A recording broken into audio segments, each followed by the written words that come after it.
ഗേറ്റിന്റെയും ഓരോ സ്ഥലത്തിന്റെ മതിലിന്റെ ഹൈറ്റിനും ഒക്കെ കൃത്യമായിട്ടുള്ള ചില കണക്കുകൾ പറയുന്നുണ്ട്. ഒരു കാരണവശാലും വടക്കും കിഴക്കും ഉയരാനും തെക്കും പടിഞ്ഞാറും താന്നു നിൽക്കാനും പാടില്ല. പടിഞ്ഞാറ് ദർശനമുള്ള ഒരു വീടിനെ സംബന്ധിച്ചിടത്തോളം ആണെങ്കിൽ തെക്കു പടിഞ്ഞാറ് മുതൽ വടക്ക് പടിഞ്ഞാറ് വരെയുള്ള നീളം എടുക്കുക. അതിന്റെ പകുതിയിൽ നിന്നും വടക്ക് പടിഞ്ഞാറ് ഭാഗത്തേക്ക് നമുക്ക് ഗേറ്റുകൾ പണിയാം. ഇപ്പോൾ ഒരു വീട്ടിൽ ചെല്ലുമ്പോഴത്തേക്ക് ഒരു വാളെടുത്ത് വെട്ടി രക്തം വീണുകൊണ്ടിരിക്കുന്ന ചിത്രം അവിടെ വെച്ചിരിക്കുന്നു എന്ന് വയ്ക്കുക. അപ്പോൾ അതിൽ നിന്നൊരു നെഗറ്റീവ് എനർജിയാണ് ഉണ്ടാകുന്നത്. അപ്പോൾ അത്തരത്തിലുള്ള വീടുകളിലേക്ക് എന്ന് പറഞ്ഞു കഴിഞ്ഞാൽ കൂടുതൽ കലഹങ്ങളും അക്രമങ്ങളും വാസനകളും ഒക്കെ ഉണ്ടാവാനുള്ള സാധ്യതയുണ്ട്. ഏഷ്യ ലൈവ് ടിവിയിലെ ഫെങ്ഷു പ്രോഗ്രാമിലേക്ക് ഏവർക്കും സ്വാഗതം. നമ്മളിപ്പോൾ ഒരു പറമ്പ് എടുക്കുമ്പോൾ നമ്മൾ ആദ്യം അതിന്റെ ചുറ്റും ഉള്ളത് ഒന്ന് കറക്റ്റ് ചെയ്യണം. അതായത് ഒരു വേലിയെങ്കിലും കെട്ടിയിട്ട് നമ്മുടെ ഈ അതിർത്തി ഒന്ന് കറക്റ്റ് ചെയ്യണമെന്ന് പറയുന്നത്. എന്തെന്ന് വെച്ച് കഴിഞ്ഞാൽ ഇപ്പോൾ ഒരു വലിയ പറമ്പാണ്. അപ്പോൾ ഇപ്പോൾ നമുക്കറിയാം പല സ്ഥലങ്ങളിലും പ്ലോട്ടുകൾ തിരിച്ചു കൊടുക്കുന്നുണ്ട്. അപ്പോൾ നമ്മുടെ പ്ലോട്ട് അടുത്ത പ്ലോട്ടിൽ നിന്നുള്ള യാതൊരുവിധ നെഗറ്റീവ് എനർജികളും നമ്മുടെ പ്ലോട്ടിലേക്ക് കടന്നു വരാതിരിക്കാനായിട്ട് അതിൻ്റെ 4 സൈഡിലും മതിൽ കെട്ടി നമ്മുടെ പ്ലോട്ട് തരംതിരിക്കുന്നത് ഏറ്റവും നല്ല കാര്യമായി വാസ്തുവിൽ പറയുന്നുണ്ട്. അപ്പോൾ അങ്ങനെ ചെയ്യുന്നത് നമുക്ക് ഒരുപാട് ഗുണങ്ങളുണ്ടാക്കും. അതുപോലെ തന്നെ നമുക്ക് ഇതിൽ ഗേറ്റിന്റെയും ഓരോ സ്ഥലത്തിന്റെ മതിലിന്റെ ഹൈറ്റിനും ഒക്കെ കൃത്യമായിട്ടുള്ള ചില കണക്കുകൾ പറയുന്നുണ്ട്. ഒന്നെന്ന് പറയുന്നത് ഒന്നുകിൽ നമ്മൾ മതിൽ കെട്ടുമ്പോൾ എല്ലാ സ്ഥലവും ഒരേ ഹൈറ്റിൽ കെട്ടുക.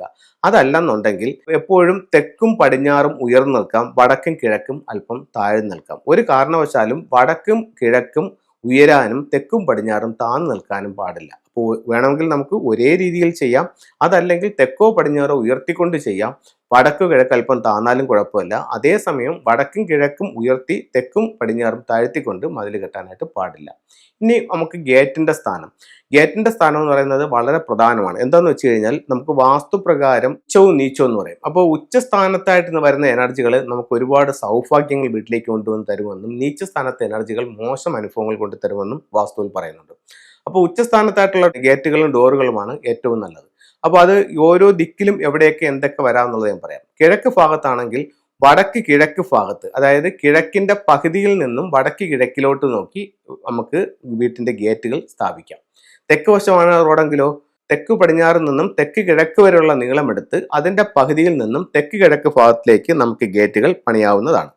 അതുപോലെ പടിഞ്ഞാറ് ദർശനമുള്ള ഒരു വീടിനെ സംബന്ധിച്ചിടത്തോളം ആണെങ്കിൽ തെക്കു പടിഞ്ഞാറ് മുതൽ വടക്ക് പടിഞ്ഞാറ് വരെയുള്ള നീളമെടുക്കുക. അതിന്റെ പകുതിയിൽ നിന്നും വടക്ക് പടിഞ്ഞാറ് ഭാഗത്തേക്ക് നമുക്ക് ഗേറ്റുകൾ പണിയാം. വടക്ക് ദർശനമാണെങ്കിലോ വടക്ക് പടിഞ്ഞാറ് മുതൽ വടക്ക് കിഴക്ക് വരെയുള്ള നീളമെടുക്കുക. അതിന്റെ പകുതിയിൽ നിന്നും വടക്ക് കിഴക്കിലേക്ക് നമുക്ക് ഗേറ്റുകൾ പണിയാവുന്നതാണ്. അപ്പോൾ ഈ രീതിയിൽ തന്നെ നമുക്ക് വീടിന്റെ ഡോറുകളും സ്ഥാപിക്കാം. അവിടെ ഒരു കാര്യം ശ്രദ്ധിക്കേണ്ടതെന്ന് പറഞ്ഞു കഴിഞ്ഞാൽ നമ്മൾ ഇപ്പം എന്നെ സംബന്ധിച്ചിടത്തോളം ഞാൻ ഒരു വീട്ടിൽ കൺസൾട്ട് ചെയ്യുമ്പോഴത്തേക്കെന്ന് പറഞ്ഞു കഴിഞ്ഞാൽ നമുക്ക് വാസ്തുപ്രകാരം എന്തൊക്കെ കാര്യങ്ങൾ അവിടെ ചെയ്യാൻ പറ്റും, അല്ലെങ്കിൽ വാസ്തുവിന്റെ എന്തൊക്കെ നിയമങ്ങൾ, അല്ലെങ്കിൽ വാസ്തുവിന്റെ നിയമങ്ങളെല്ലാം പാലിച്ചിട്ടാണോ വീട് നിൽക്കുന്നത്. അതിനോടൊപ്പം തന്നെ ഈ എൻട്രൻസിൽ വരുന്ന സ്ഥലത്ത് ഓരോ വീടിനും ഓരോ ഫ്ലൈങ് സ്റ്റാർ നമ്പറുണ്ട്. അപ്പം നല്ല നമ്പറുള്ള സ്ഥലത്ത് തന്നെയാണോ നമ്മളുടെ ഡോറ്. വാസ്തുപ്രകാരം നമ്മൾ ഉച്ചത്തിൽ കൊണ്ടുവച്ചു, ഓക്കെ.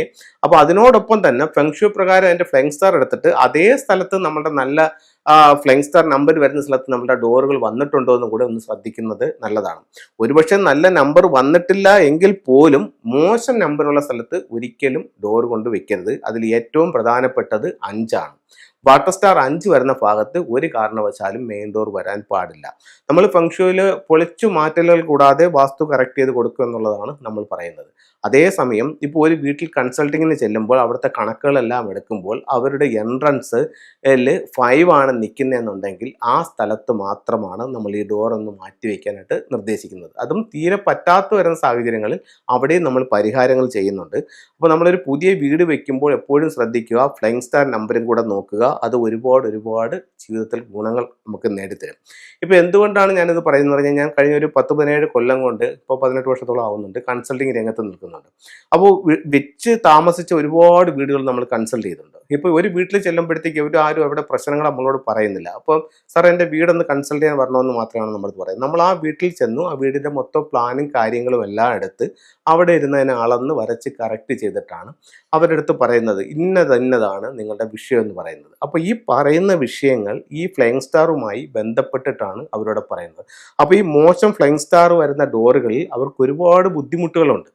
അപ്പോൾ അത് നമുക്ക് അവരുടെ അടുത്ത് പറയുമ്പോഴത്തേക്ക് അത് അവിടെ സത്യമാണെന്ന് നമുക്ക് മനസ്സിലാവും. അല്ലെങ്കിൽ അവരും പറയുന്നത് അവരും അംഗീകരിക്കും ഈ പറഞ്ഞതെല്ലാം ശരിയാണ് സാറെന്ന്. അത് നമുക്ക് വെക്കാൻ പോകുന്ന വീട്ടിലും അത് കണ്ടുപിടിക്കാൻ സാധിക്കും. അപ്പോൾ അങ്ങനെയാണെങ്കിൽ നമ്മൾ ആദ്യമേ അത് കണ്ടുപിടിച്ചിട്ടുണ്ടെങ്കിൽ ആ ഒരു ദിക്കിനെ ഒഴിവാക്കിക്കൊണ്ട്, അല്ലെങ്കിൽ ആ ഒരു ദിക്കിൽ നിന്ന് ഡോറ് മാറ്റിക്കൊണ്ട് നമ്മൾ ചെയ്യുന്നതല്ലേ ഏറ്റവും ഉചിതമായിട്ടുള്ളത്. പക്ഷെ വാസ്തുവിൽ നമുക്ക് അങ്ങനെയല്ല. വാസ്തുവിൽ ഇപ്പോൾ ഒരു 1000 വീട് എടുത്താലും അതിൽ ഇന്ന സ്ഥലങ്ങളിൽ ഡോറ് പണിയാം എന്നുള്ളതാണ് പറയുന്നത്. ഫെങ്ഷുയിൽ വീടിന്റെ കാലഘട്ടം, വീട് നിർമ്മിച്ച വർഷം, അതിന്റെ ഡിഗ്രി ഒക്കെ വെച്ചുകൊണ്ട് ഇത് മാറിക്കൊണ്ടേയിരിക്കും. ഇത് നമുക്കൊരാൾക്ക് ഫോണിൽ കൂടി പറഞ്ഞു കൊടുക്കാൻ പറ്റുന്ന ഒരു കാര്യമല്ല. അത് അതാത് സൈറ്റുകളിൽ ചെന്നതിന് ശേഷം മാത്രമാണ് അത് കണ്ടുപിടിക്കാൻ പറ്റുന്നത്. ഇപ്പോൾ നമ്മൾ ശ്രദ്ധിക്കേണ്ട വലിയൊരു പ്രധാനപ്പെട്ട ഒരു കാര്യം എന്ന് പറയുന്നത്, ഇപ്പോൾ നമ്മൾ ഒരു ചിത്രം വയ്ക്കുന്നു, ഉദാഹരണത്തിന് ഒരു ഹോഴ്സിന്റെ ചിത്രം വയ്ക്കുന്നു. അപ്പോൾ അത് നമുക്കൊരു വിജയവും എനർജിയും ഒക്കെ ആ ഒരു ഹോഴ്സിന്റെ ചിത്രം തരുന്നു.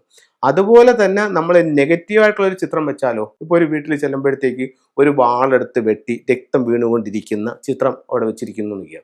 അപ്പോൾ അതിന്നൊരു നെഗറ്റീവ് എനർജിയാണ് ഉണ്ടാകുന്നത്. അപ്പോൾ നമ്മൾ എപ്പോഴും കാണുകയും കേൾക്കുകയും ചെയ്യുന്നത് ഇത്തരത്തിലുള്ള സംഭവങ്ങളായിരിക്കും. അപ്പോൾ അത്തരത്തിലുള്ള വീടുകളിലേക്ക് എന്ന് പറഞ്ഞു കഴിഞ്ഞാൽ കൂടുതൽ കലഹങ്ങളും അക്രമങ്ങളും വാസനകളും ഒക്കെ ഉണ്ടാവാനുള്ള സാധ്യതയുണ്ട്. അപ്പോൾ നമ്മൾ ചെയ്യുന്ന ഓരോ ചിത്രങ്ങളും ഓരോ രൂപങ്ങളും എല്ലാം വളരെ ശ്രദ്ധയോടെ യഥാക്രമം കറക്റ്റ് ചെയ്യുക. ഇത് വെൽത്ത് ഷംബാല എന്ന് പറഞ്ഞിട്ടുള്ള ഒരു സ്റ്റാച്ചു ആണ്. ഇത് ഫെങ്ഷുവിൽ നമ്മൾ ഉപയോഗിക്കുന്ന പറയുന്നത് സമ്പത്തിന്റെ അഭിവൃദ്ധിക്ക് വേണ്ടിയിട്ടാണ് ഉപയോഗിക്കുന്നത്. ഇപ്പോൾ ഈ ടൂൾസുകൾ യഥാസ്ഥലത്ത് വെക്കുമ്പോഴാണ് നമുക്ക് ഇതിൻ്റെ റിസൾട്ട് കിട്ടുന്നത്.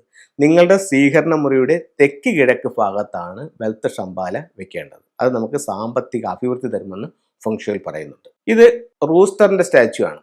ഇപ്പോൾ ഇത് നമുക്ക് വീടിന്റെ വെസ്റ്റ് ഭാഗത്ത് വെക്കാം. ഇപ്പോൾ വീട്ടിലുണ്ടാകുന്ന കലഹങ്ങൾ അല്ലെങ്കിൽ ഓഫീസിലുണ്ടാകുന്ന കലഹങ്ങൾ ഒക്കെ ഒഴിവാക്കാനായിട്ട് ഈ ഒരു സ്റ്റാച്ചു സഹായിക്കുമെന്ന് ചൈനീസ് വാസ്തുകലയായ ഫെങ്ഷുവിൽ പറയുന്നു. ഇത് ഫീനിക്സ് ബേർഡ് എന്ന് പറയുന്ന ഒരു പക്ഷിയാണ്. ഇത് നമുക്ക് പേര്, പ്രശസ്തി, അംഗീകാരം, വിജയം ഒക്കെ തരാൻ വേണ്ടിയിട്ട് നമ്മുടെ ലിവിങ് റൂമിൻ്റെ അല്ലെങ്കിൽ ഡൈനിങ് ഹാളിൻ്റെ സൗത്ത് ഭാഗത്ത് വെക്കാവുന്നതാണ്. ഇത് ശ്രദ്ധിക്കേണ്ട ഒരു കാര്യം എന്ന് പറയുന്നത്, ഫീനിക്സ് ബേർഡിൻ്റെ ഈ ചുണ്ട് വരുമ്പോഴത്തേക്ക് മെയിൻ ഡോറിലേക്ക് പോകുന്ന രീതിയിൽ വെക്കാൻ പാടില്ല. അപ്പോൾ എല്ലാവർക്കും എല്ലാ സൗഭാഗ്യങ്ങളും ഉണ്ടാവട്ടെ എന്ന് പ്രാർത്ഥിച്ചുകൊണ്ട് നിർത്തുന്നു. നന്ദി, നമസ്തേ.